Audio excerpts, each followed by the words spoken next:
پر اپنے اختیارات کا اعلان فرماتے ہوئے اعلان فرمایا، اے لوگوں، اللہ تبارک و تعالیٰ نے مکے کو حرم بنایا ہے، یہاں کی کوئی گھاس نہ توڑی جائے، یہاں کا کوئی کانٹا نہ اکھیڑا جائے، یہاں کا کوئی درخت نہ کاٹا جائے، اس لیے کہ اللہ نے مکے کو حرم بنا دیا ہے۔ یہاں کا درخت کو کاٹنا، یہاں پہ کانٹے کو توڑنا، یہاں پہ گھاس کو اکھیڑنا اللہ تعالیٰ نے حرام کر دیا ہے۔ رسول پاک صلی اللہ تعالیٰ علیہ وسلم کے چچا اور صحابی حضرت عباس کھڑے ہو جاتے ہیں، عرض کرتے ہیں یا رسول اللہ صلی اللہ تعالیٰ علیہ وسلم، اس سے گھاس کاٹنے کی اجازت دے دیجیے، اس لیے کہ وہ ہمارے گھروں پہ چھپر ڈالنے کے بھی کام آتی ہے۔ جب کوئی مردہ مر جاتا ہے، جب کوئی آدمی مر جاتا ہے تو اس کے قبر پہ بھی بچھانے کے کام آتی ہے۔ اے میرے آقا، جب کوئی سونے کا کاروبار کرنے والا، جب کوئی سونار اپنا سونا پگھلاتا ہے تو اس کا استعمال کرتا ہے۔ اے میرے آقا، آپ اس کی اجازت دے دیجیے، کہیے سبحان اللہ۔ نبی نے یہ نہیں فرمایا کہ لوگوں، اللہ تبارک و تعالیٰ نے مکے کو حرم بنایا ہے، جب اللہ اختیار دے گا، جب اللہ حکم دے گا تب میں اس بات کی اجازت دوں گا۔ نبی نے یہ نہیں فرمایا، بلکہ نبی نے فرمایا کہ ٹھیک ہے، جاؤ جاؤ، اس سے گھاس کاٹنے کی اجازت ہے، جاؤ جاؤ، اس سے گھاس کی اجازت ہے۔ اس سے پتہ چلا کہ اللہ تبارک و تعالیٰ نے اپنے محبوب دانۂ غیور جناب محمد رسول اللہ صلی اللہ علیہ وسلم کو وہ پاور، وہ اختیار دے کر بھیجا تھا کہ نبی جس چیز کو چاہے حرام کر دے، نبی جس چیز کو چاہے حلال کر دے۔ اسی لیے تو بریلی کا تاجدار پکار اٹھا کہ کون دیتا ہے دینے کو منہ چاہیے، کون دیتا ہے دینے کو منہ چاہیے، دینے والا ہے سچا ہمارا نبی۔ آئیے بارگاہ نبوت و رسالت میں، آئیے بارگاہ نبوت و رسالت میں حاضری دیجیے، آپ کو پتہ چل جائے گا۔ میرے نبی پاک صلی اللہ علیہ وسلم نے عید قربانی کی نماز پڑھائی، اس کے بعد خطبہ ارشاد فرمایا، اے لوگوں، جس نے ہمارے طریقے پر نماز پڑھی اور نماز پڑھنے کے بعد قربانی دی، اس کی قربانی ہو گئی، لیکن جس نے نماز پڑھنے سے پہلے قربانی دے دی اس کی قربانی نہ ہوئی۔ یہ سبحان اللہ۔ جس نے نماز سے پہلے قربانی کر دی اس کی قربانی نہ ہوئی۔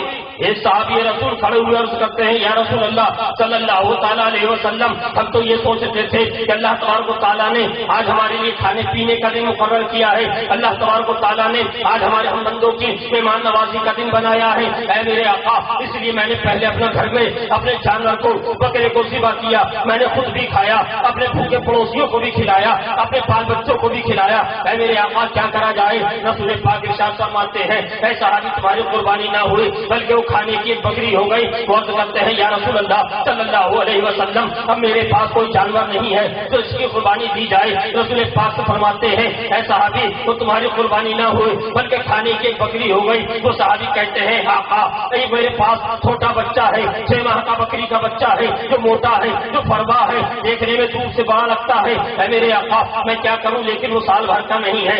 آقا ارشاد فرماتے ہیں، جاؤ جاؤ، تم اس کی قربانی کر دو، تمہاری قربانی ہو جائے گی۔ لیکن اگر کوئی اس 6 ماہ کے بکری کے بچے کی قربانی کرے گا اس کی قربانی نہیں ہوگی۔ آپ تاریخ کو اٹھائیے، یہاں پر علماء بیٹھے ہوئے ہیں، سبحان اللہ، زندہ باد، واہ واہ، کیا بات۔ علماء سے پوچھیے کہ کتنا ہی بڑا عالم ہو، کتنا ہی بڑا عابد ہو، کتنا ہی بڑا زاہد ہو، اگر وہ 6 ماہ کے بکری کے بچے کی قربانی کرے گا تو اس کی قربانی ہوگی؟ تمام علماء کہیں گے نہیں ہوگی۔ کیوں نہیں ہوگی؟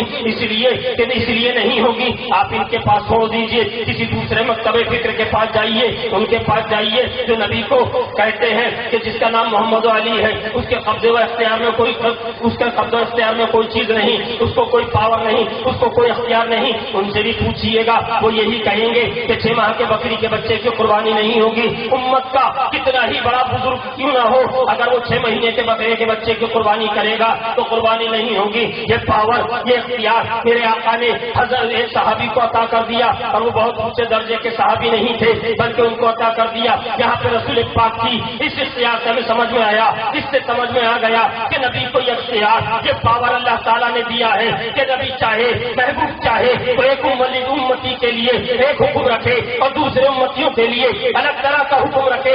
اسی لیے تو امام عشق و محبت سرکار اعلیٰ حضرت فرماتے ہیں کہ نعمتیں بانٹتا جس سمت وہ ذیشان گیا، نعمتیں بانٹتا جس سمت وہ ذیشان گیا، ساتھ ہی منشی رحمت کا قلم تان گیا۔